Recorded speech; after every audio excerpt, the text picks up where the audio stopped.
আবু হুরায়রা রাদিয়াল্লাহু তাআলা আনহু বলেন, রাসূল সাল্লাল্লাহু আলাইহি সাল্লাম বলেছেন, লা তুআইরুল মুসলিমিনা ওয়ালা তুজুহুম, খবরদার তোমরা মুসলমানের নিন্দা করো না, তোমরা মুসলমানকে কষ্ট দিও না।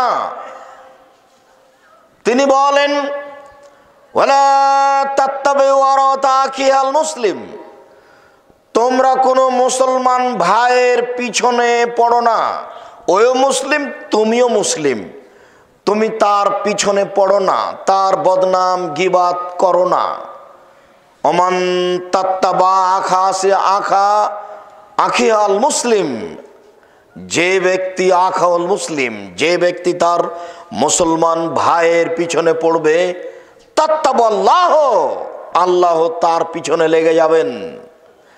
আল্লাহ যার পিছনে লেগে যাবেন, ইয়াফজাউ ওয়ালাউ কানা ফি জাওফির আলিহি, আল্লাহ তাকে অপমান করেই ছাড়বেন, সে যদি তার বাহনের পেটের ভিতরে ঢুকে যায়।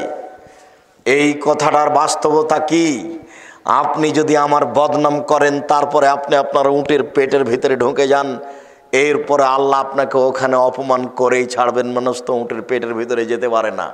কথার কথা বোঝার জন্য আপনাকে বলছি, আপনি আমার বদনাম করার পরে লন্ডনে চলে গেছেন, আমেরিকায় চলে গেছেন, সৌদি আরবে চলে গেছেন, ওইখানে আল্লাহ ব্যবস্থা করবেন, আল্লাহ আপনাকে ওখানে অপমান করেই ছাড়বে।